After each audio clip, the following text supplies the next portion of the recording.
Secunderabad Mahmood గూడలోని Akbar cafe సమీపంలో నిర్వహించిన ఇఫ్తార్ విందులో తెలంగాణ జాగృతి అధ్యక్షురాలు కల్వకుంట్ల కవిత పాల్గొన్నారు. ఇరాన్ ఇజ్రాయెల్ మధ్య యుద్ధం కారణంగా గల్ఫ్ దేశాల్లో బాంబు దాడులు జరుగుతున్నాయి. అమెరికా సైనిక స్థావరాలు, విమానాశ్రయాలను లక్ష్యంగా చేసుకుని ఇరాన్ దాడులు చేస్తుండటంతో Dubai, Kuwait, Qatar, Bahrain, Iraq వంటి దేశాల్లోని వలస జీవులు భయాందోళనలకు గురవుతున్నారు. ఈ ఏడాది వేసవి కాలంలో తెలంగాణలో తీవ్రమైన ఎండలు, వడగాలులు వీచే అవకాశం ఉందని భారత వాతావరణ శాఖ హెచ్చరించింది. మార్చి నుండి మే వరకు పగలు, రాత్రి ఉష్ణోగ్రతలు సాధారణం కంటే ఎక్కువగా ఉంటాయని పేర్కొంది. ముఖ్యంగా ఏప్రిల్, మే నెలల్లో వడగాలులు తీవ్రత పెరిగే అవకాశం ఉందంది.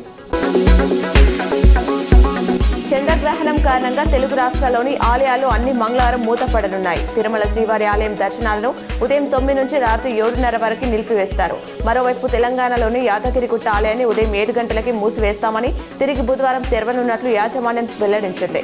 రేపు నిర్వహించాల్సిన హోలీ కోస్తవాన్ని సోమవారం సాయంత్రం నిర్వహించనున్నట్లు తెలిపింది.